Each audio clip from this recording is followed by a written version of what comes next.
Hello, I'm going to give a brief overview of this locomotive. This locomotive is installed with a ESU 5L decoder and a Airwire receiver as well as a battery. Unfortunately, I had to remove the smoke unit in order to fit the battery into the body on top of the decoder.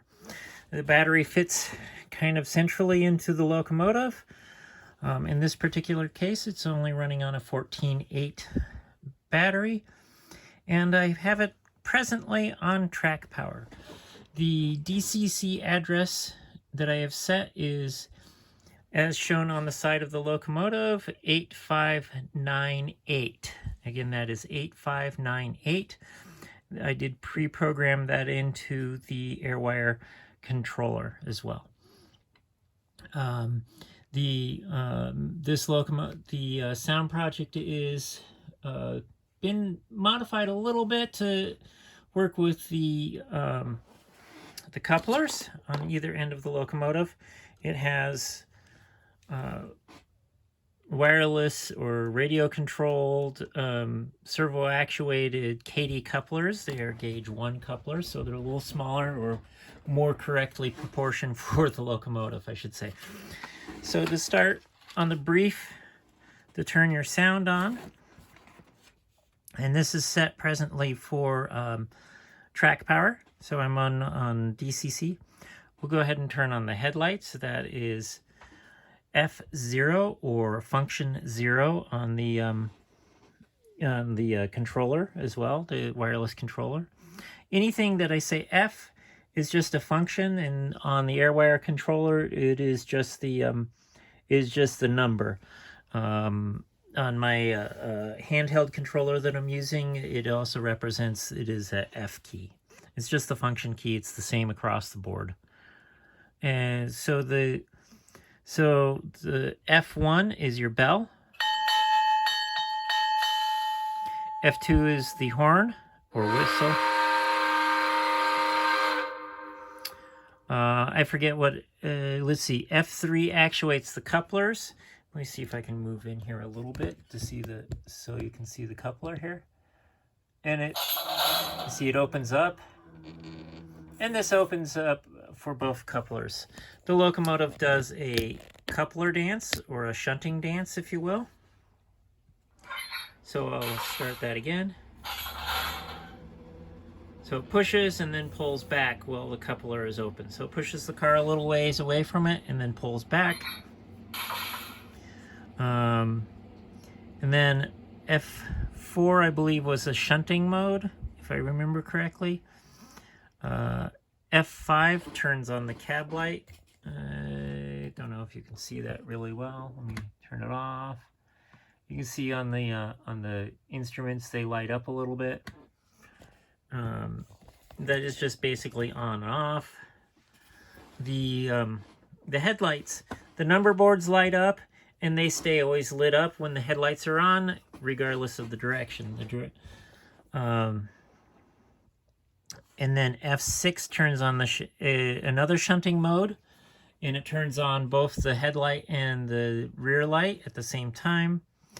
F7, I don't remember what it does offhand. I'll include a complete list of all the different functions. And then F8 turns on the sound,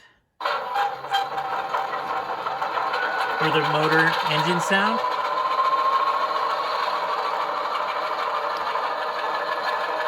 So we'll go ahead and back this up a little bit here.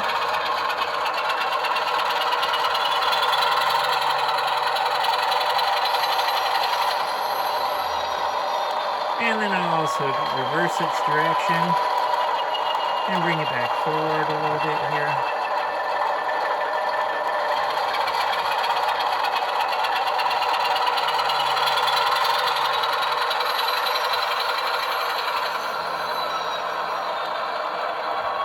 Okay. So now what I'm going to do is essentially turn off my track power. And I'm going to leave all the sound on everything so you can hear it officially turn itself off. It does, the decoder has some built-in capacitance so that it will make noise once I turn off the track power. Okay, track power is now officially off. Okay. So now the locomotive is completely off, no track power to it. And what I'm going to do is go ahead and show you the details of the locomotive for running in battery power.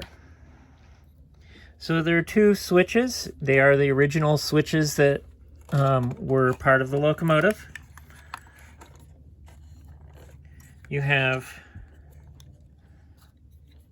one switch here, the other switch, and this turns on and off the air wire, and then you have the charging port. This uses a positive tip to charge it. I included a 90-degree charging plug for it that just plugs into that. And then, of course, the little LED on the charging will be red. When it's fully charged, it turns green. So we want to switch from track power to battery power. This switches how the input gets to it. And this switch is off. You don't see any green light inside. It's off, and when it's in the off position like that, it's for charging as well. So we go ahead and turn it on, and then interestingly, you should be able to see, it's hard to see in this lighting. There, you can see the green light in through the bottom. That's the Airwire receiver. And so again, no track power. And I'm going to go ahead, grab up and bring up the Airwire controller, power it on. And I have the Airwire controller set up already pre-programmed with the address of 8598. Of course, standard Airwire, this will hold multiple locomotives in its storage. And then the functions, so let's go ahead and turn on the lights, which is function 0 or lights come on. Let's go ahead and turn the cab light on again, which is F5. And then let's go ahead and turn on our sound.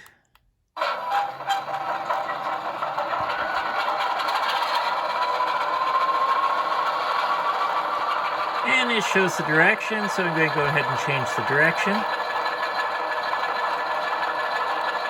And then I'll start increasing the speed a little bit.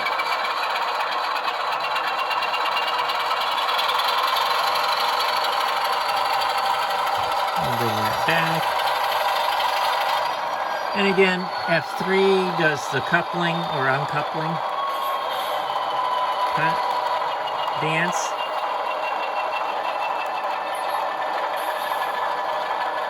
That is a sticky button. It's basically on-off, but the couplers do automatically close it very quickly. So you want to, once it's finished doing what it's doing, go back. You want to go ahead and press F3 again. I played with it as a non-sticky button or as a momentary button. It needs to be a timed momentary, so I just left it as a sticky button. Basically on-off. And then just like the whistle is a hold, the bell is on-off. So that is a brief view of the loco and its functionality.